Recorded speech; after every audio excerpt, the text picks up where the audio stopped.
People who were working on an anti-death penalty campaign had a meeting here, a public event here, and we found out that actually the undercover operative who had been basically tasked by the Maryland State Police with, investigating these, severe nonviolent threats to public order or whatever, had been in the space spying on this meeting, right?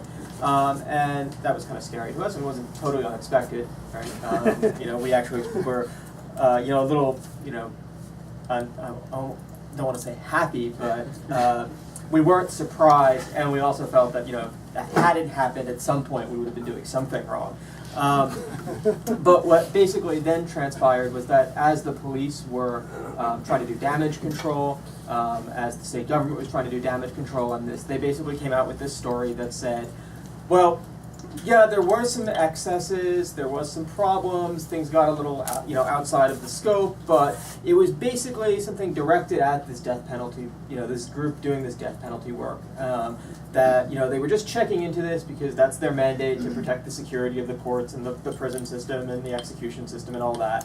And so that's why this undercover agent was infiltrating these groups and was pretending to be someone that they weren't, and that's why we were spying on people and putting people's names on, suspected terrorism watch lists. And it turned out that, I forget exactly how it went down, but one of the email addresses that had been used got publicized. I think Max in a newspaper report talked about the email, one of the emails that he had from the woman who was infiltrating all these groups.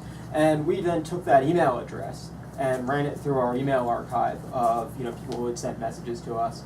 Always save your email.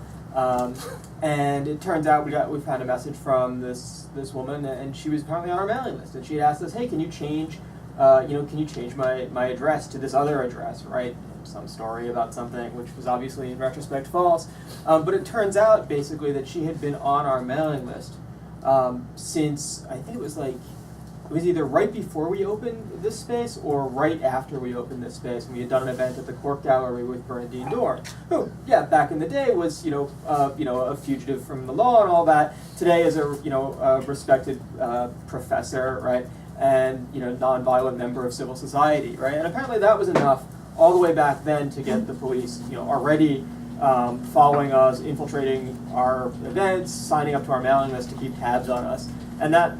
We were able, by saving our email and searching that, to prove that the line that the state government was pushing was basically bogus, was basically just another lie being spun out to try and cover what they had done. And we're very grateful for all the work really grateful for all the work that Max does and all the stuff he has to put up with as a result, but also really grateful to the ACLU for really going back and really taking on the state on this.